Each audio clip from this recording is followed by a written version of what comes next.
dengan serta-merta seluruh dewan tersentap dan diam. Hai, Assalamualaikum. Welcome back to SR version and this is our version.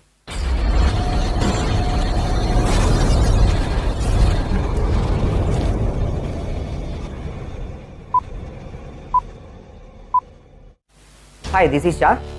How are you guys? Hari ini aku kembali lagi untuk menceritakan tentang tokoh seorang yang giat memperjuangkan kemerdekaan kita dan beliau diberi gelaran tokoh gelang kemerdekaan.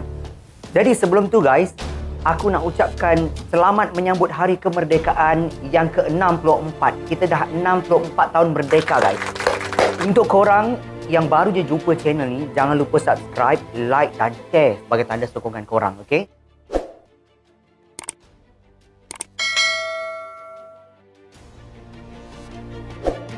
Kalau kita sebut beberapa tokoh perjuangan kemerdekaan ni, macam Rentap, Mat Kilau, Datuk Bahaman, Dol Said, kita mesti kenal kerana mereka ni adalah tokoh-tokoh yang berada di barisan hadapan yang menghunus senjata untuk menentang penjajah ketika itu. Tetapi kalau aku sebut satu nama ni, adakah korang tahu? Okey, tokoh yang aku maksudkan pada hari ini adalah Datuk Siti Rahmah Kasim, tokoh gelang kemerdekaan.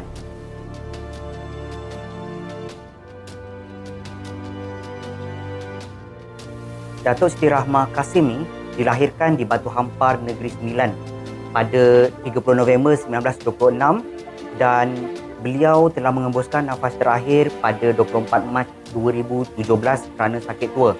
Beliau telah berkahwin dengan Ustaz Muhammad Majzub Haji Yunus dan dikurniakan 5 orang anak, 4 orang perempuan dan 1 anak lelaki. Beliau juga merupakan wanita pertama yang menyandang sebagai ahli Dewan Undangan Negeri di Negeri Sembilan di bahagian terentang selama 2 penggal iaitu sejak 1959.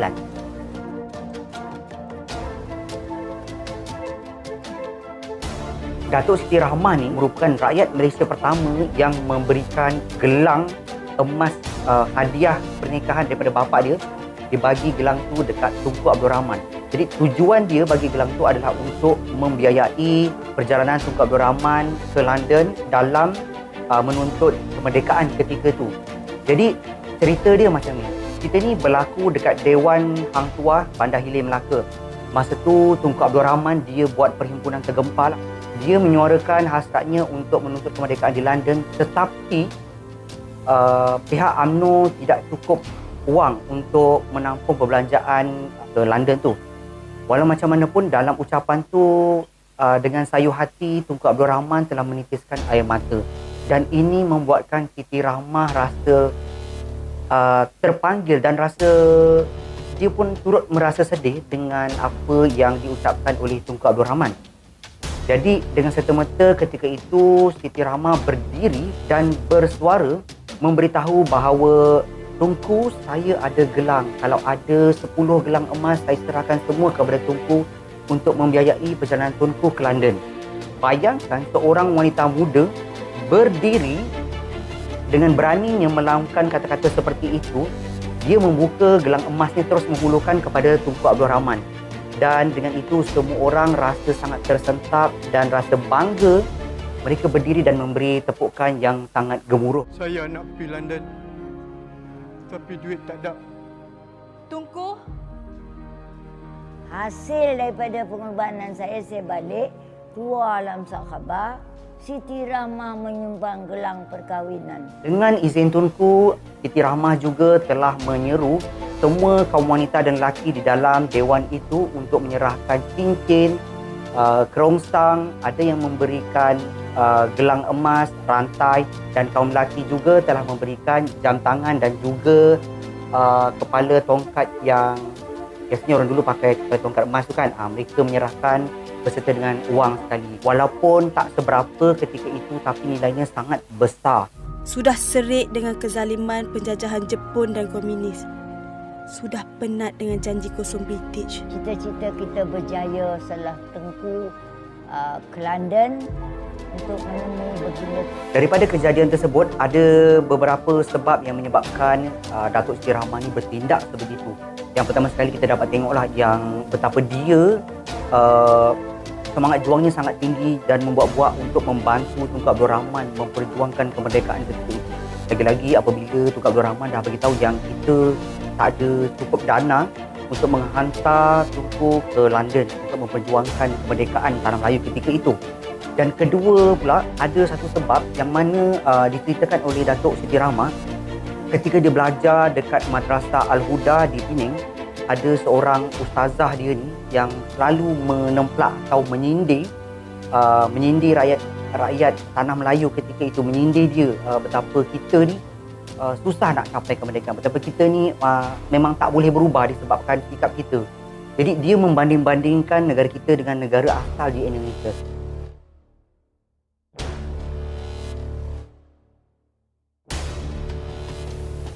Tak habis di situ saja, sebenarnya beliau telah merahsiakan hal ini daripada ibunya. Apabila Datuk Siti Rahmah ni pulang ke rumah dia, dia ditanya oleh ibunya, ke mana gelang tu? Dia kata, kenapa kau berikan kepada Tunku? Dia. Jadi kat sini menunjukkan yang ibunya tidak bersetuju. Maka dengan itu beliau dipukul dan dikabarkan beliau dipukul sebanyak 5 kali. Dan ibunya hanya berhenti memukul tu apabila dia tengok baju Siti Rahmah tu berdarah. Mana gelang kahwin kamu? Kamu jangan mau jadi apa? Hah? Tidak mau mendengar kata. Saya mengalirkan darah untuk perjuangan. Walau macam mana pun, Siti Rahmah menganggap itu sebagai cabarannya dalam memperjuangkan kemerdekaan ketika itu. Dan baju itu disimpan dan menjadi kenangan dan digelarnya sebagai titisan darah kemerdekaan.